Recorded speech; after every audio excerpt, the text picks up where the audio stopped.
Welcome back students. तो आज हमारे पास जो है वो 11th शुरू करते हैं और 11th का पहला चैप्टर है मोशन इन 1D या मोशन इन स्ट्रेट लाइन। और इसके अंदर जो पहला टॉपिक पढ़ा रहा हूँ मैं वो है डिस्टेंस एंड डिस्प्लेसमेंट। तो आप इसको ट्राई कीजिए, समझिए और इसमें कुछ बेसिक्स बताएंगे और कुछ न्यूमेरिकल पार्ट्स। तो let's start. So okay, let's start with the concept first. Motion in 1 dimension, motion in straight line का पहला कंसेप्ट है हमारे पास डिस्टेंस। तो इसकी डेफिनेशन टीचर कई बार पूछ लेता है, वैसे अभी हमारे को इस अब जो सीबीएसई का पैटर्न है उसके हिसाब से इतनी ज़रूरत नहीं है। तो डिस्टेंस क्या होता है? It is the length of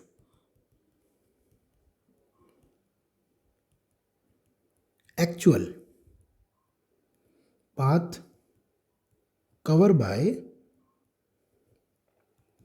a body between its final and initial point. This is the definition of distance. तो मान लीजिए कि एक ट्रायंगल है हमारे पास और पार्टिकल ए से चला बी की तरफ और सी की तरफ। तो अगर वो ए से बी होता हुआ, बी से सी होता हुआ सी के पास गया, यहाँ से उसने यहाँ जाना है, तो उसका पाथ क्या हो गया? टोटल डिस्टेंस क्या हो गया उसका? A B plus B C. तो it is the actual length जो वो चला है। Let's move to the next point, displacement. ये हम सब ने पहले भी पढ़ चुके हैं डिस्प्लेसमेंट के बारे में। सो what is the displacement? It is the shortest distance between initial and final point. Shortest path कह सकते हैं हम between initial and final point. तो अगर मैं ऊपर वाले क्वेश्चन का ही एग्जांपल लूँ तो हम ए से सी गए हैं। सो व्हाट इज़ द डिस्प्लेसमेंट? मैं उसको एक्स से रिप्रेजेंट कर रहा हूँ, तो डिस्प्लेसमेंट होगी A C, not A B plus B C. यानी कि अगर इसको थोड़ा और एग्जाम्पल से देखा जाए तो मान लीजिए ये एक बॉडी है, ये एक बॉडी ने ए से बी की तरफ जाना है और ये जो पाथ मैंने दिखाया है ये है 4 किलोमीटर का। ये कहीं भी किसी शहर से दूसरे शहर में जाना है, छोटे से एक शहर के बीच में। तो what is the distance? 4 kilometre. So what is the displacement? It is the shortest distance between A and B. मान लीजिए 2 किलोमीटर का है, तो दैट इज़ द 2 किलोमीटर। अगर स्ट्रेट एक सड़क बना दी जाए तो दिस इज़ द डिस्प्लेसमेंट। तो डिस्प्लेसमेंट बता दी है, इसके अंदर क्या होती है। लेट्स मूव फर्दर, आगे बढ़ते हैं। इसके बाद हमारे पास आती है स्पीड।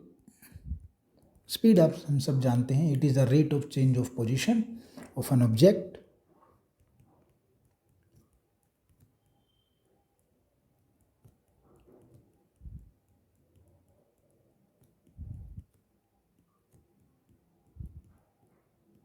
Of an object. तो ये सिंपल है। तो स्पीड क्या हो गई? Distance upon time. अब स्पीड कितने तरह की होती है, क्योंकि बेसिक तो हमें जानना बहुत ज़रूरी है, चाहे डेरिवेशन अब सीबीएसई के पैटर्न के हिसाब से डेरिवेशन आए, बट हमें जानना बहुत ज़रूरी है। तो आगे बढ़ते हैं। तो हमारे पास अलग अलग तरह की स्पीड होती है। एक होती है यूनिफॉर्म स्पीड, एक होती है वेरिएबल स्पीड जिसको हम नॉन यूनिफॉर्म भी कह सकते हैं, क्योंकि वेरिएबल का दूसरा मतलब भी यही होता है, और एक होती है एवरेज स्पीड। तो इन तीनों को हम थोड़ा थोड़ा डिस्कस कर लेते हैं। यूनिफॉर्म स्पीड क्या होती है आगे देखते हैं इसमें।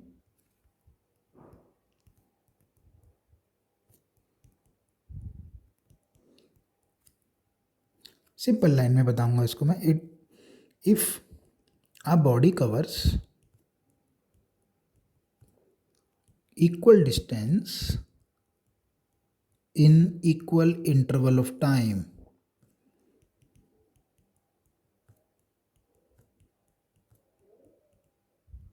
यानी कि अगर बॉडी 1 सेकंड में 1 मीटर चल रही है या 2 मीटर चल रही है फिक्स, अगले 1 सेकंड में भी 1 मीटर, अगले 1 सेकंड में 1 मीटर, अगले 1 सेकंड में 1 मीटर, बिल्कुल फिक्स टाइम में फिक्स वो आगे बढ़ रही है, तो वो यूनिफॉर्म स्पीड से चल रही है।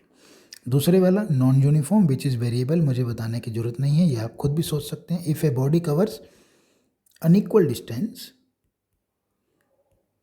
in equal interval of time, unequal distance in equal intervals, मतलब पहले इसको पूरा एक बार सोल्व कर लेते हैं, और फिर उसके बाद या फिर equal distance in unequal interval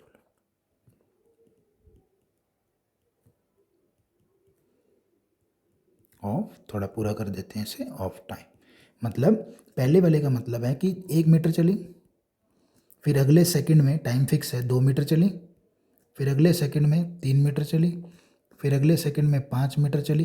तो टाइम तो फिक्स है 1 सेकंड, बट डिस्टेंस अलग अलग है। और अगर मैं इसकी बात करूं तो उसमें 1 मीटर चलती रहेगी, बट हर मीटर चलने के लिए वो समय अलग अलग लेगी। 1 second, 2 second, 3 second, 4 second, what कुछ भी। तो ये होती है वेरिएबल स्पीड। इसके बाद आते हैं हम एवरेज स्पीड पे। सो मैं एवरेज को ऐसे दिखा देता हूँ। एवरेज स्पीड का example, total distance travelled by object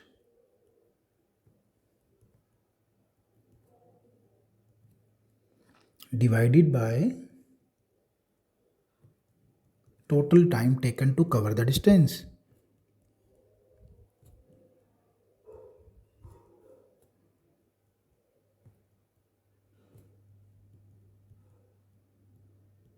तो ये एक एवरेज स्पीड का फार्मूला है, सिंपली आप इसको याद कर लीजिए। इसको यानी तो पेपर में इतना कुछ आता भी नहीं है। तो एवरेज स्पीड हमें क्वेश्चन आएगा, बस वो देखते हैं। तो टोटल डिस्टेंस अपॉन में टोटल टाइम। तो इससे रिलेटेड हम कुछ क्वेश्चंस कर लेते हैं। पहले मैं तो हमने अभी पढ़ लिया है distance, displacement, average speed, average velocity. आगे देखते हैं इनसे रिलेटेड क्वेश्चंस, बेसिक्स और थोड़े से लेवल अपर के, कंपटीशन के तो नहीं, थोड़े बेसिक लेवल के। तो let's start again with numericals. Question कि बॉडी को ए से बी ले गए, ठीक है जी। तो डिस्टेंस दे रखा है, नहीं दे रखा तो मान लीजिए एक्स। ये पेपर में आपको 80-90% नहीं दे रखा होता। तो ए से बी गए तो मैं यहाँ लिख देता हूँ स्पीड 40, और वापस आए तो मैं ऐसे लिख देता हूँ 60। आप इससे समझ जाएंगे, क्योंकि जाना और आना डिस्टेंस तो सेम है। तो मैं जब एवरेज स्पीड का फार्मूला लिखूंगा तो वो क्या कहेंगे जी, टोटल डिस्टेंस में टोटल टाइम। तो टोटल डिस्टेंस क्या है, जाना और आना। जाना और आना मतलब x प्लस एक्स, और टाइम जाना और आना। जाने का टाइम t1 ले लिया, आने का टाइम t2 ले लिया। सो व्हाट इज़ द, ये अब हम निकालेंगे a से b तक का टाइम। तो मैं ए से बी के पास जाते हैं। स्पीड कितनी है, जाने के लिए 40, कितना डिस्टेंस कवर किया x, टाइम कितना लगा t1। ये हो गया जाने का टाइम।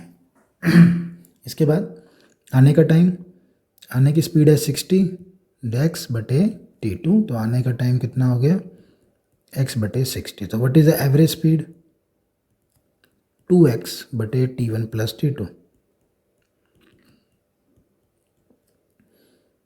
अब इसको हम सोल्व कर लेते हैं एक बारी।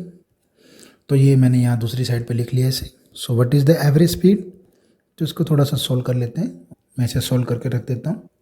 तो ये मैंने इसको सोल्व कर लिया। मैंने 60 और 40 पूरा नीचे ले लिया एलसीएम, और यहाँ इसको सोल्व करके x से x कैंसिल कर दिया।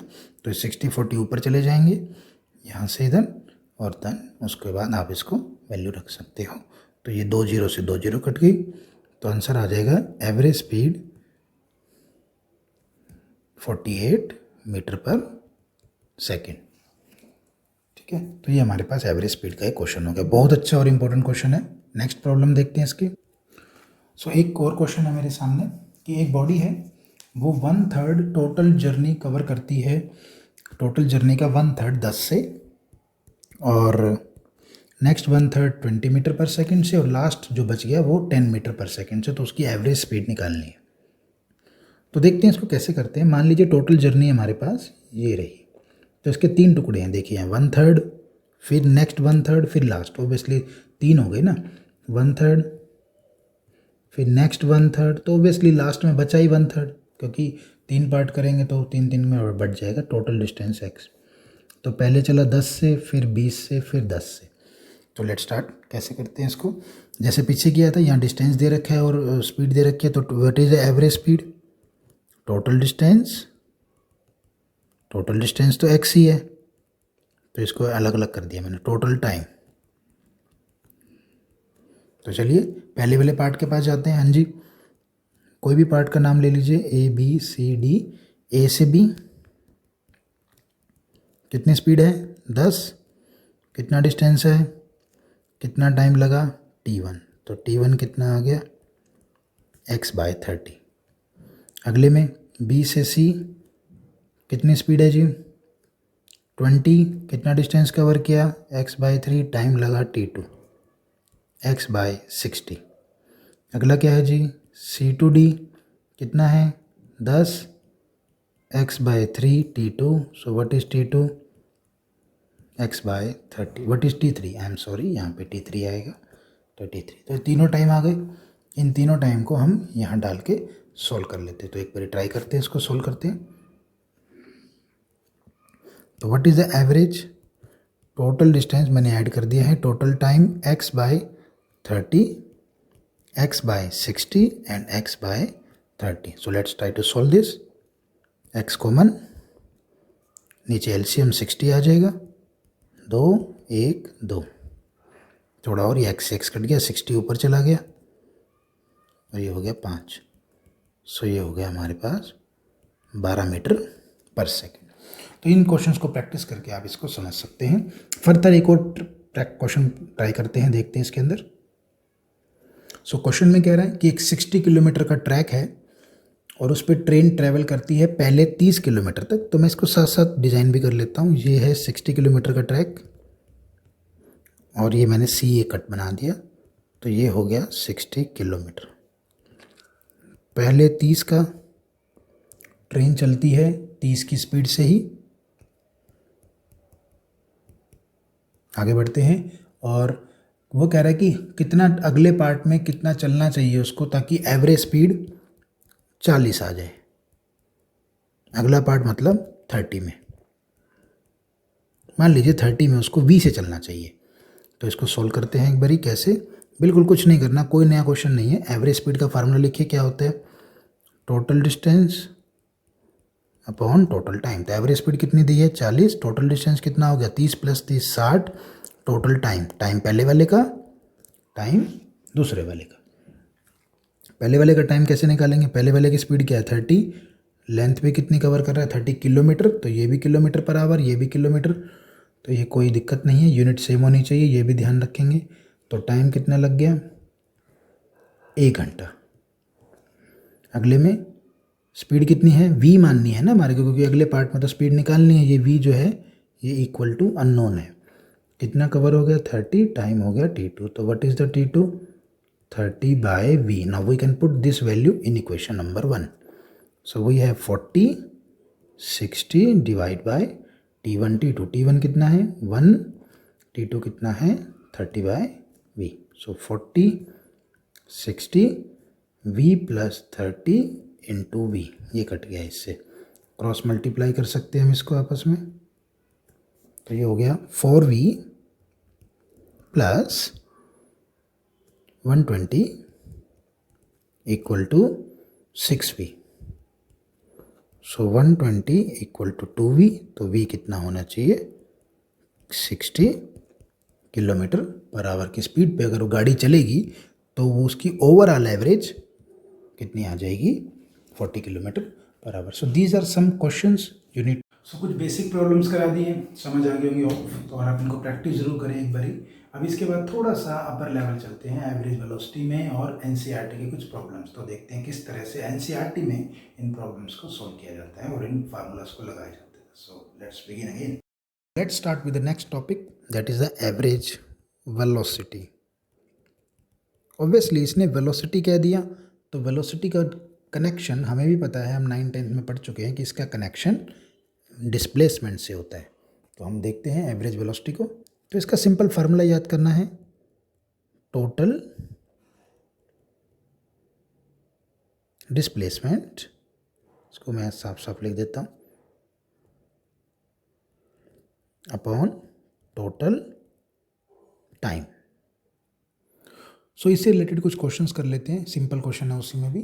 तो देखते हैं, पहला क्वेश्चन है ये आपके सामने है कि एक कार है वो एक्स एक्सिस पे मूव कर रही है जैसा डायग्राम में दिखाया है। तो वो ओ से पी तक जाती है, पी पॉइंट है 18 पे, ठीक है, और रिटर्न करती है P से Q 6 सेकंड में। तो एवरेज वेलोसिटी स्पीड निकालो O to P and something something. तो एक बार इसको ड्रॉ कर लेते हैं।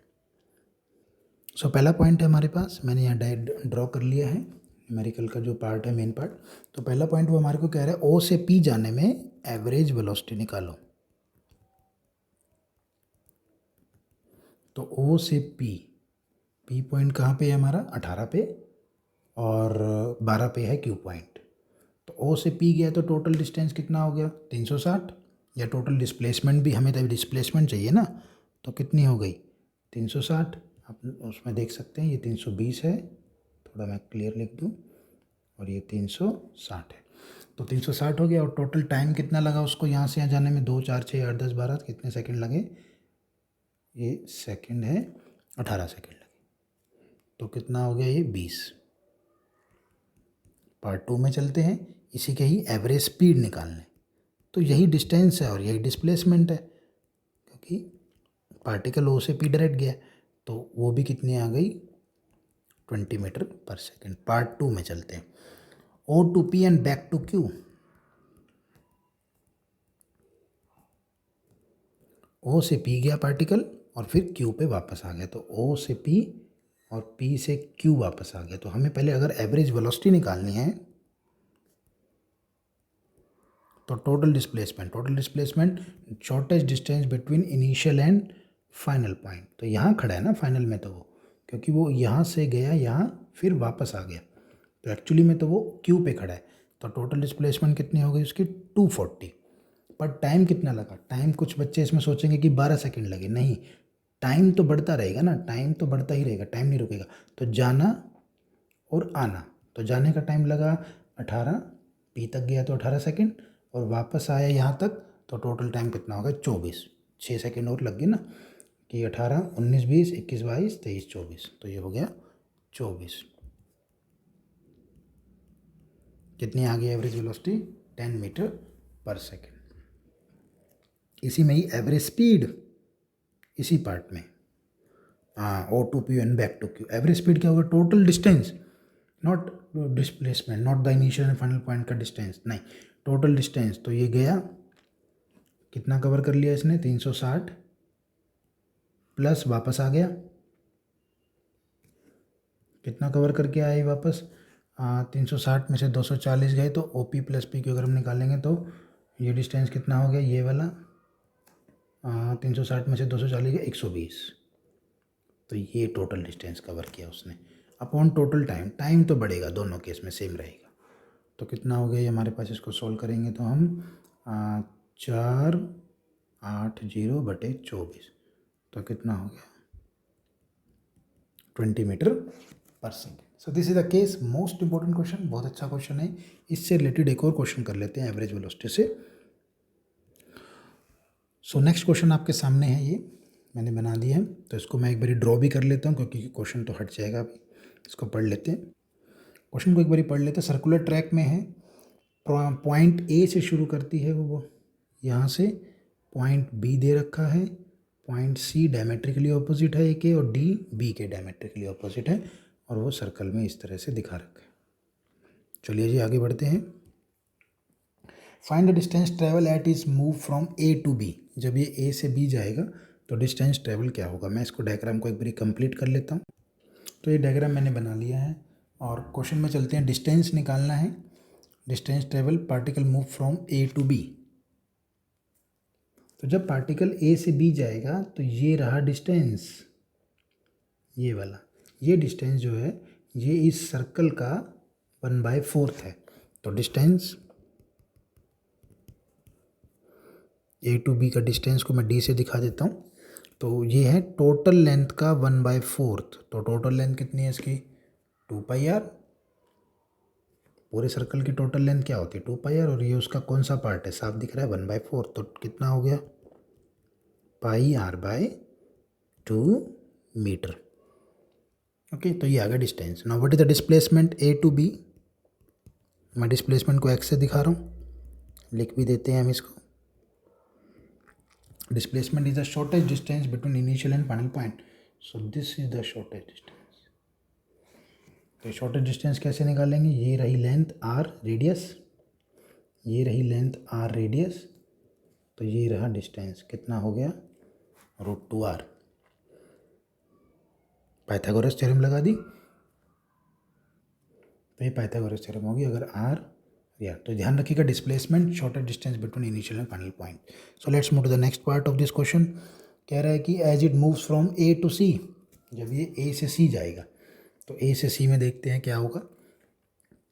a से c में डिस्टेंस तो हो गया हाफ, पूरे सर्कल का आधा, तो डिस्टेंस हो गया, मैं लिख देता हूँ इधर, a टू c डिस्टेंस हो गया पूरे सर्कल का आधा, तो कितना हो गया ये πr metre. So what is the displacement a to c, shortest distance between initial and final point, तो मैं यहाँ मेंशन कर देता हूँ इसको, ये रहा shortest distance a to c का विच इज़ द डायमीटर।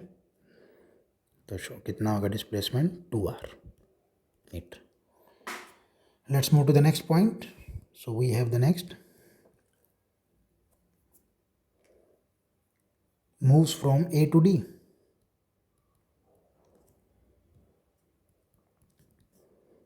तो डिस्टेंस कितना हो गया a to d, this one, तो इस वाले में हम डिस्टेंस निकाल लेते हैं। तो ये टोटल कितना होता है 3/4। नहीं तो अगर नहीं याद रख रहे आप तो ये बताइए कि ये कितना है। अगर मैं इसको अलग से दिखाऊं थोड़ा सा, तो आप ये बताएं कि ये कितना है, आधा, आधा मतलब πr, ठीक है। हमें तो ये टोटल निकालना है ना, ये वाला डिस्टेंस, ये तो ये टोटल हो गया। तो ये तो हमें अभी अभी हमने निकाला है ये वाला हिस्सा, तो ये वाला हिस्सा इस हिस्से के सिमिलर है, तो ये वाला हिस्सा कितना है πr/2, तो कितना हो गया πr प्लस πr/2 कितना हो गया 3πr/2।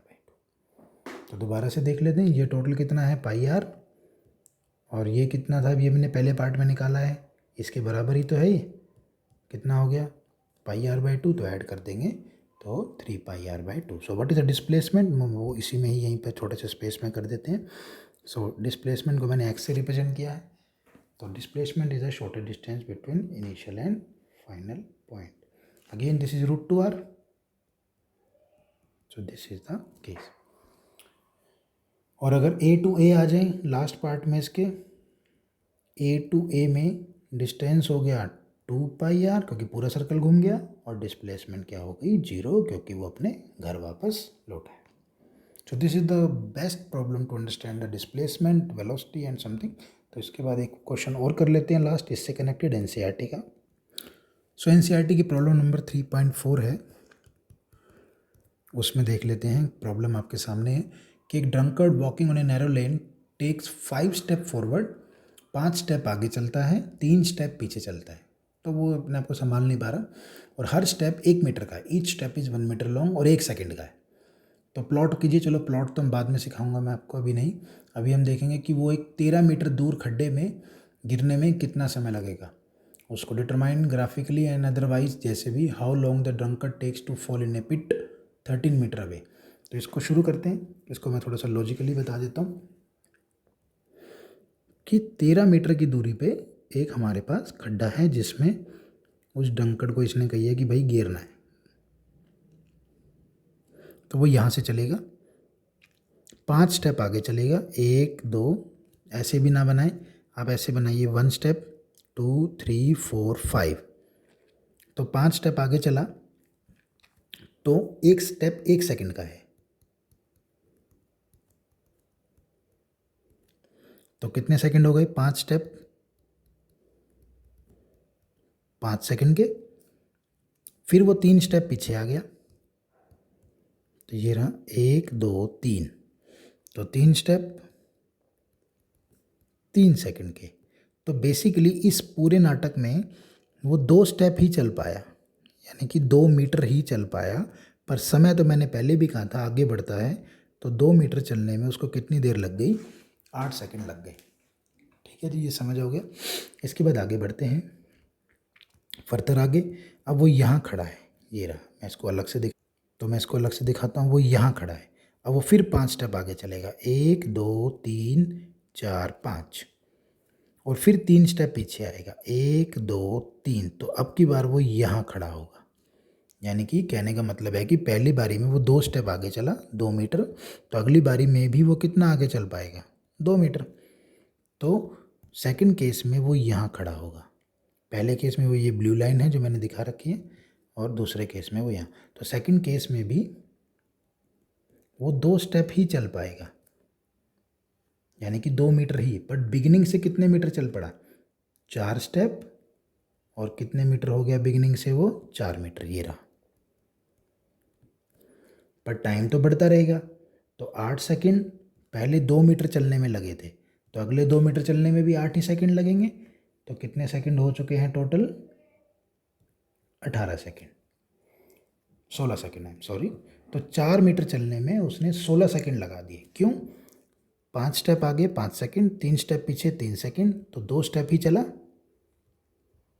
2 मीटर चला कितनी देर में, 8 सेकंड में। अब दोबारा से फिर से फर्थर 2 स्टेप आगे चला, यानी कि 2 मीटर 8 सेकंड में। तो टोटल ऐड करेंगे तो कितने मीटर हो गया, 4 मीटर कितने सेकंड में, 16 सेकंड में। यहाँ तक हमें क्लियर हो गया। अब आगे बढ़ते हैं। तो इसका मतलब जब वो 4 मीटर चल सकता है, या मैं इसकी एक चेन बनाता हूँ कि 2 मीटर 8 सेकंड में, फिर 4 मीटर 16 सेकंड में, फिर 6 मीटर, क्यों 2 + 2 + 2 8, 16 + 8 करो 24 सेकंड में, फिर 8 मीटर 32 सेकंड में। ओके, तो आप इसके बाद रुक जाइए।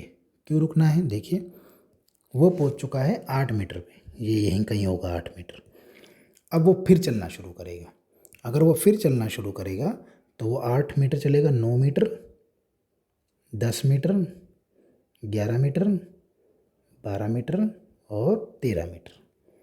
5 स्टेप ही तो आगे चलने हैं। पर अगर मैं देखता हूँ कि 8 मीटर के बाद अगर मैं 5 स्टेप आगे लेता हूँ तो वो सीधा खड्डे में ही गिर जाता है, तो वो वापस तो आएगा ही नहीं।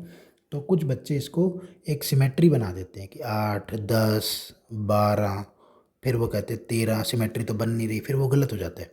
8 मीटर के बाद या कभी भी कुछ पैरामीटर चेंज हो जाए तो थोड़ा सा ध्यान रखें कि 8 मीटर के बाद ध्यान दीजिए कि वो 5 स्टेप और चलता है तो वो वापस ही नहीं आ पाएगा, वो खड्डे में गिर जाएगा। तो 8 के बाद सीधा कितने मीटर हो जाएगा, 13 मीटर। और 13 मीटर आगे चलने में कितना डिस्टेंस लगा, यहाँ तक तो लग गया था 32 सेकंड, 33, 34, 35, 36, 37। तो टोटल कितनी देर लगी उसको, 37 सेकंड। तो 32, अगले 5 स्टेप में कितनी देर लगी, 5 सेकंड। तो 32 और 5 कितना हो गया, 37 सेकंड। तो ये हमारे पास एक इसका सॉल्यूशन आ गया। आप इसको दोबारा से ट्राई कीजिए, दोबारा से देखिए एक बारी। तो बेसिक जो क्वेश्चंस हैं, जो प्रॉब्लम्स हैं, वो करा दी है।